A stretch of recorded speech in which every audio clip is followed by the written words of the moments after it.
Bon lundi à tous, on débute cette semaine notre premier courant pour les tendances printemps-été avec la vague des années 70. Vous avez peut-être remarqué dernièrement dans les boutiques et les rayons les couleurs qui nous ont envahis, le olive, le Dijon, on voit aussi beaucoup de marine, mais c'est surtout dans les imprimés, dans les franges ainsi que dans le suède qu'on retrouve la vague des années 70. Pour débuter, je vous montre une pièce tout simple comme ça, une jupe de suède avec un boutonnage en avant à pression.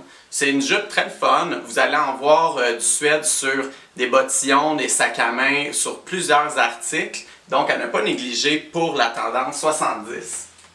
Ensuite de ça, les franges qui sont aussi très courantes.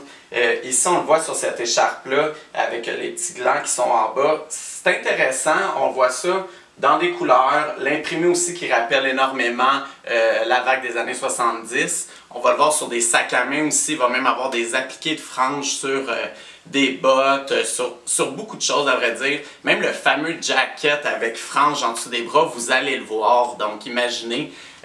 Ensuite de ça, pour terminer, un combiné que je trouve intéressant à vous proposer.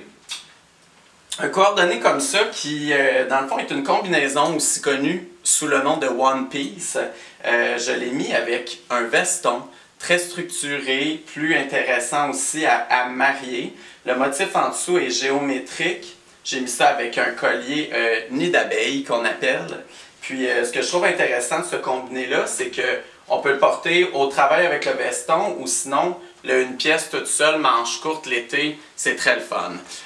Pour les gens qui sont de plus petite taille, une pièce, là, je vous propose, roulez-le dans le bas, dévoilez la cheville comme ça, on prolonge la silhouette et c'est plus flatteur.